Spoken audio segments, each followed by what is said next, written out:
কংগ্ৰেছটো extra কৰি বুলি নহয় আজি আমাৰ কংগ্ৰেছ এক্সট্ৰা কৰি ৰাখা নাই মানে মই ডেভেলপমেণ্টৰ স্বাৰ্থত জইন কৰিছোঁ যেহেতু 20টা আমাৰ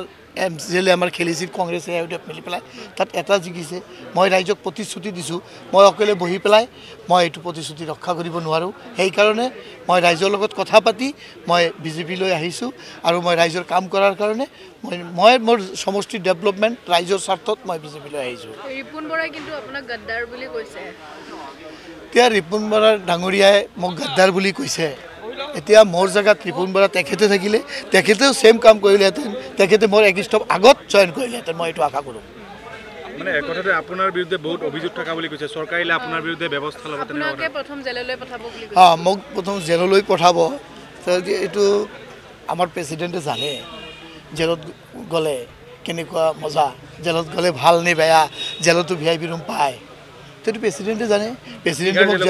মোক জেলে প্ৰেচিডেণ্টে মোক কৈছে জেলত পঠাব ক্ষমতাত আহিলেতো পঠাব মইতো ভাবোঁ ক্ষমতাত আহিবই নোৱাৰে 2021ত কংগ্ৰেছ কেতিয়াও নাহে এইটোৰ প্ৰমাণ যে BTC ইলেকশ্যনত AIUDF কংগ্ৰেছে মিত্ৰতা কৰি পেলাই 20টা সিটত খেলিছে কোনো পাব্লিকে মানি লোৱা নাই য'ত আমাৰ মাইনৰিটি মেজৰিটি সিট আছে তাত 5টা 6টা মাইনৰিটি মেজৰিটি সিট থকাত তাত ৰাইজে AIUDF কংগ্ৰেছৰ মিত্ৰতা মানি লোৱা নাই আৰু মই সামাজিক কাম কৰি আহিছোঁ কাৰণে ৰাইজে মোক ভোট দিছে যে একেতে ডেভেলপ কৰিব মোৰ এটা ফাউণ্ডেশ্যন আছে সজল ফাউণ্ডেশ্যন এইটো দি পেলাই মই সদায় ৰাইজৰ লগত থাকোঁ ৰাইজৰ সেৱা কৰি থাকোঁ আৰু মই ৰাইজক যিটো প্ৰতিশ্ৰুতি দিছোঁ মই 5 বছৰৰ ভিতৰত মই এইটো 100% পূৰণ কৰিম আৰু আপোনালোকে চাব এইবাৰ যদি মই BTCত ছেকেণ্ড হাইয়েষ্ট ভোটত জিকিছোঁ 40 সিটত ছেকেণ্ড হাইয়েষ্ট ভোটত মই আশা কৰোঁ 5 বছৰ পিছত ৰাইজে মোক প্ৰথম ফাৰ্ষ্ট ভোটত মই জিকাব ৰিপুন বৰাৰ নেতৃত্বত কংগ্ৰেছ কিমান আগবাঢ়িব বুলি ভাবে 21ৰ নিৰ্বাচনত আৰু মিত্ৰতাৰ প্ৰথমটো যদি আপোনালোকে তেওঁলোকে মুখ ঠেকেচা খাইছে গতিকে এই বিষয়টোক লৈ কি ক'ব মই ভাবোঁ এইটো মিত্ৰতা মানুহে মানি নলয় মানি লোৱা নাই এইটো আপোনালোকেও চাইছে আপুনি মানি লৈছিলে নে আপুনি মানি মই ভাবিছিলোঁ যে AIUDF কংগ্ৰেছৰ মিত্ৰতাত ৰাইজে আগুৱাই ল'ব আৰু ৰাইজে হয়তো আমাৰ চৰকাৰ আহিব কিন্তু মই যেতিয়া এইটো ইলেকশ্যন চালোঁ ইয়াত যদি 5টা 6টা জিকিলেহেঁতেন মই কেতিয়াও দল ত্যাগ নকৰোঁ ক'তো নাযাওঁ আমি ইহঁতৰ লগত থাকিলোহেঁতেন এতিয়া এটাও জিকাব পৰা নাই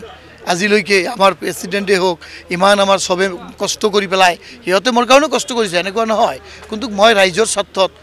মই বিজেপিলৈ যাব 17 বছৰ মূৰত কিন্তু আপুনি অকলে জিকিছিলে